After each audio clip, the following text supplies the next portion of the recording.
Good y Koldo Michelena por su cuenta, y mucho más documentada y mucho en cuanto a volúmenes, muchos más volúmenes, la etimología de Michelena, hicieron una etimología propia. Entonces, basado en su etimología propia, donde la mayoría de las palabras venían del latín, era imposible estudiar el euskera. Pues basados en esa etimología propia, basada en que el euskera bien tiene muchos préstamos del latín, pues basado en eso han impedido, siempre dejando ellos dos, como buenos intelectuales que los dos, una puerta abierta, como ahora veremos, han impedido que se progrese en el estudio del euskera con las otras lenguas. Los primeros oponentes claros, ya del siglo XX, fueron Miguel de Unamuno. Miguel de Unamuno era un adolescente cuando leyó su tesis doctoral. Y en eso lo disculpa Tobar de que era demasiado... Había vivido las guerras carlistas en uno de los sitios, en uno de los bandos, en el bando progresista. Entonces, para él el progreso era el castellano y el español, y lo regresivo era el euskera. Y entonces él vivió los bombardeos, él vivió todos los problemas de la guerra, y entonces los problemas de la guerra le afectaron bastante, y hizo una tesis muy anti-vasco-iberista, pero basada prácticamente en una crítica radical y social, no en una crítica lingüística. Antonio Tobar le disculpa diciendo que la tesis doctoral que él leyó fue en una época muy joven de su vida. Abandonó los estudios lingüísticos pronto, Unamuno, y posteriormente pasó a hacer otras cosas, como sabéis. Entonces, Antonio Tobar y Koldo Michelena hicieron una oposición en términos, siguiendo a Suárez, a un autor americano, en términos de hacer porcentajes de léxicos que teóricamente tenían que parecerse al euskera, del ibérico al euskera, y entonces ya se había descubierto el ibérico, no he entrado, ya han hablado de Gómez Moreno, yo no voy a hablar de esto, nada más que por encima. Y en base a que Koldo Michelena y Tobar hicieron unas estadísticas cogiendo, tenía 1000 palabras, Antonio Tobar tenía 1000 palabras ibéricas antiguas, de las cuales dijo que solo como mucho, la mayoría eran préstamos latinos, otros eran la mayoría no corresponde, o sea, la correspondencia del ibérico con el euskera era muy pequeña, porque la manera que tenía de analizarlo él era todo basándose en que la lengua matriz era el latín, y que por lo tanto no podían tener... Hice una estadística, la estadística les dio que de 1000 palabras había 32 que correspondían que podían ser relacionadas entre el euskera y el ibérico. Luego, con la etimología propia suya y con la etimología de Tobar, no podían ver ninguna relación del vasco con el ibérico antiguo. Porque ahora, hacer este tipo de comparaciones con la obra de uno mismo, realmente sin tener a nadie con el cual comparar, pues era bastante arriesgado.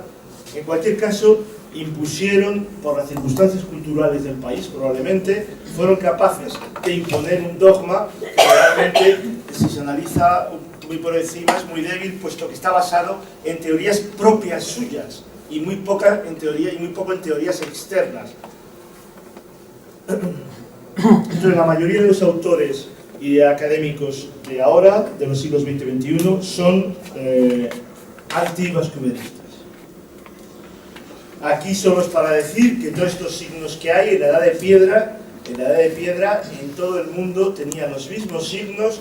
En Australia, en el Cabo de Hornos, tenían los mismos signos, no sabemos lo que son, pero probablemente sean ideogramas que ya habían viajado en el Paleolítico por todo el mundo. Aquí decirles que esto es un lenguaje que se ha encontrado en contextos megalíticos del sur de la península ibérica y que tampoco está descifrado. No sé si está en el Museo de Huelva, no sé si...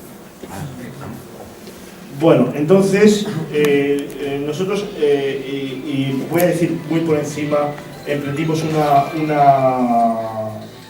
este es el alfabeto de Gómez Moreno, el alfabeto ibérico-tartésico, viene tartésico, para simplificar, pero tiene razón de que se dice escritura del suroeste, también, o a lo mejor son dos cosas distintas. Entonces, este es el alfabeto inicial de Gómez Moreno. Y posteriormente, nosotros siguiendo una lingüística de optimización, hemos comparado el ibérico y el euskera, y por métodos de fonología, de semántica, comparaciones con una historia, con la antropología, con la genética, y viendo que la mayoría de las inscripciones que quedan, porque debieron ser las más frecuentes, son de temas religiosos y de temas administrativos.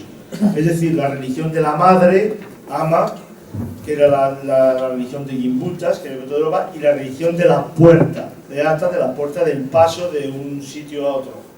En base de eso hemos construido una serie de libros y una serie de hipótesis arriesgadas y con poca explicación, pero que la intención que teníamos era exclusivamente que la gente joven empezase de nuevo a estudiar el vasco-iberismo, porque nosotros no hemos dicho nada nuevo. Imanol Aguirre escribió ya un libro, lo hemos detallado un poco más, y Imanol Aguirre escribió un libro donde está relacionada, nosotros lo relacionamos con el sumerio, con el euskera y con muchas lenguas, pero Imanol Aguirre lo relacionó con muchas más, de las cuales nosotros no podíamos estudiarlas porque no las conocíamos, con el tagalo, con muchas del Pacífico, etc. Bueno, entonces, el problema es que el semisilabario ibérico no distingue entre las oclusivas sonoras y sordas. Entonces, la D y la T, la G y la K, la B y la P son las mismas. Entonces, los antivascuiberistas les acusaban a Beltrán, por ejemplo, a los vascuiberistas que ha habido por ahí, les han acusado de que han confundido una letra y otra a conveniencia. Pero claro, si es que esto es así, pues de momento es así y se puede utilizar, no hay ningún problema. Pero por ejemplo, iremos viendo. Bueno, nosotros, esto es un ejemplo que yo ya he presentado en estos congresos, de cómo nosotros unas palabras ibéricas hemos hecho una reconstrucción al euskera, y hemos hecho unas propuestas de traducción. Lo mismo con el tartésico y lo mismo con el guanche, un guanche que hay en Lanzarote. Vamos, a ti parecerá que estos signos que hay ahí, estos signos son ibéricos. Pero ibéricos no de otros sitios del Mediterráneo, sino ibéricos. Entonces, las inscripciones de Lanzarote rupestre, Lanzarote y Fuerteventura, que están todas llenas, las han ignorado, y bueno, la traducción es sencillísima. Yo creo que era de pescadores levantinos que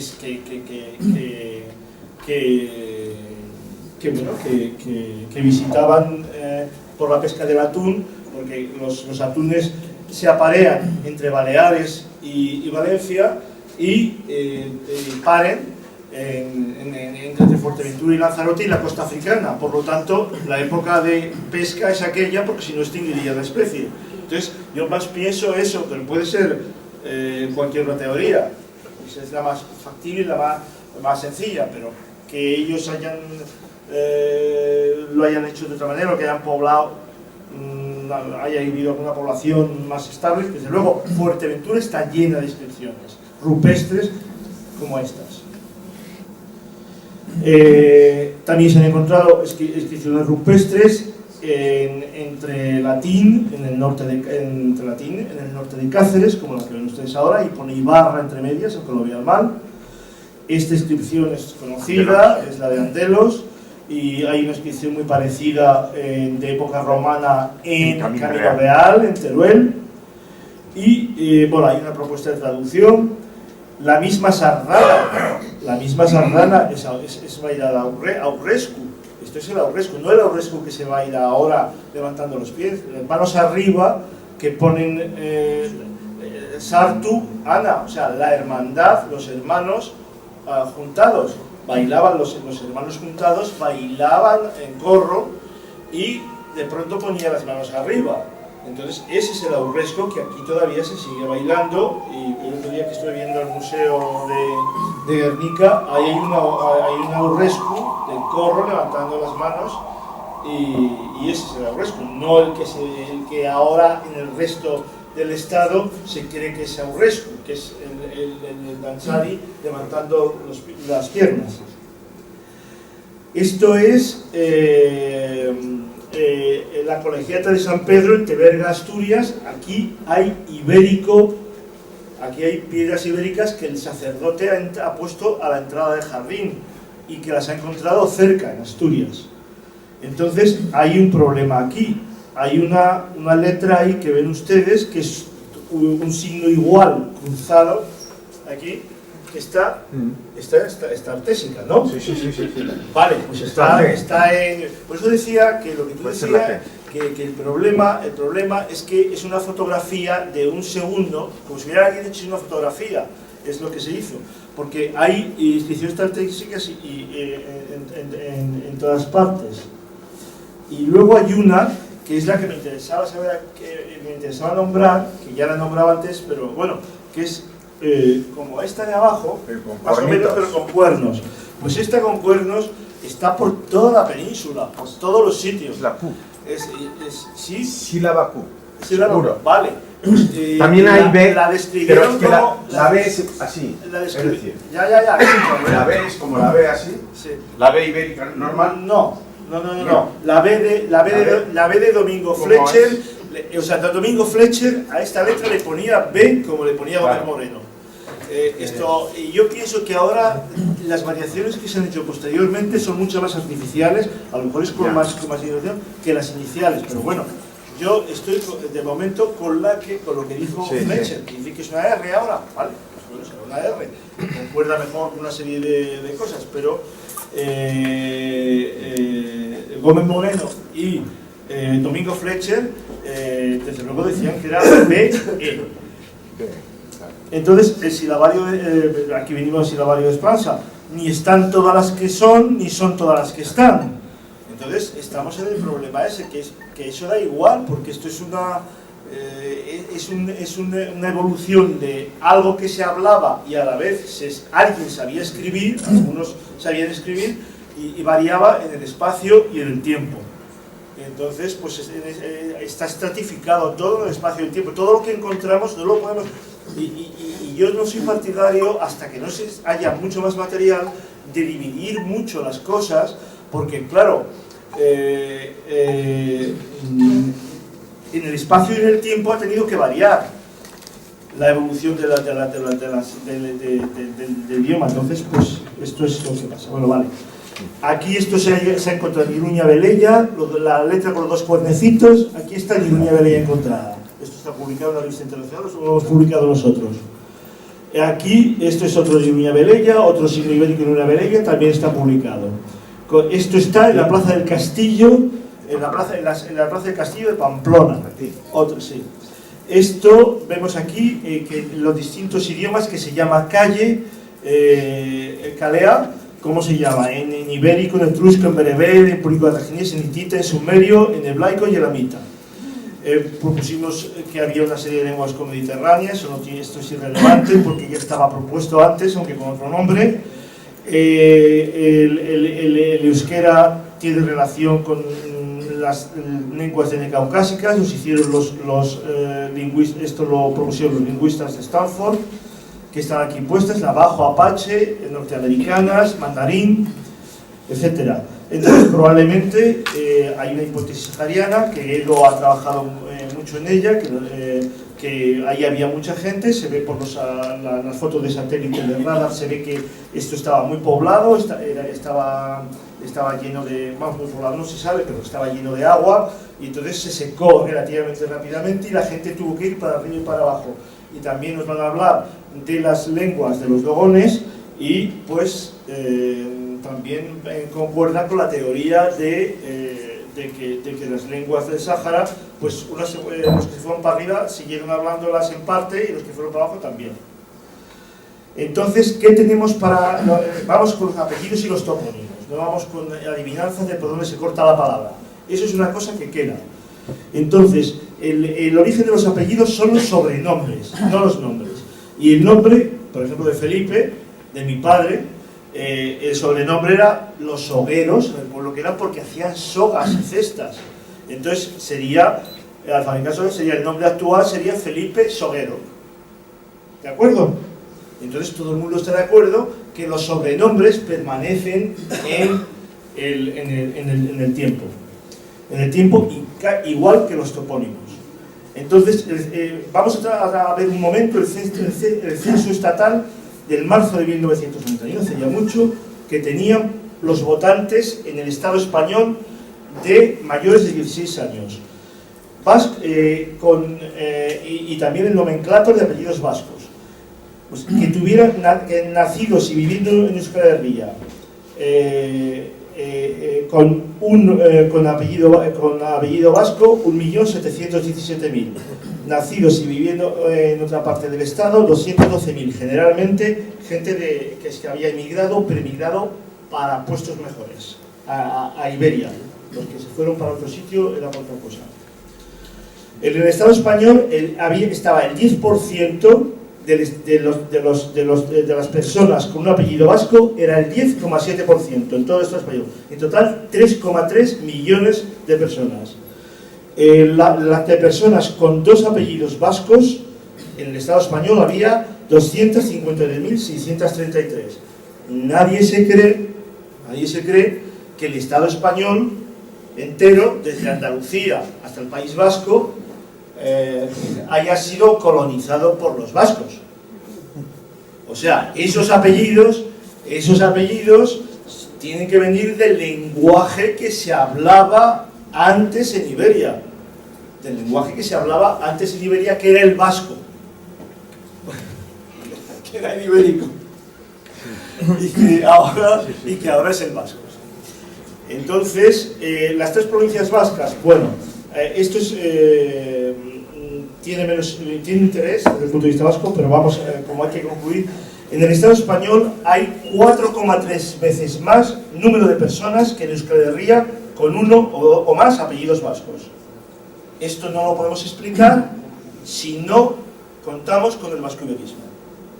Vamos, ¿estáis de acuerdo? Si me das una explicación más sencilla, pues entonces lo podemos Entonces, la existencia de este gran número de apellidos vascos por toda Iberia no es explicación por inmigración vasca al resto del Estado, es explicación porque el idioma original de Iberia, ibérico, es el vasco. Bueno, entonces aquí se puso el pobre Beltrán y encontró una inscripción, la inscripción famosa llamada La Guerra en San Miguel de Liria, y se le echó encima Gómez Moreno, se le echó encima Caro Baroja. Le dijo Caro Baroja le dijo que estaba aprovechándose de que en el alfabeto de que el semisilabario ibérico no se podía diferenciar las P's de las B's, o sea que las sonoras y las sordas oclusivas no se diferenciaban. En fin, lo quitaron del medio a este catedrático, a este señor Gómez Moreno. Sin embargo, encontró una inscripción en 3 lápidas sepulcrales que ponía aquí yace en euskera, o algo parecido, aletase.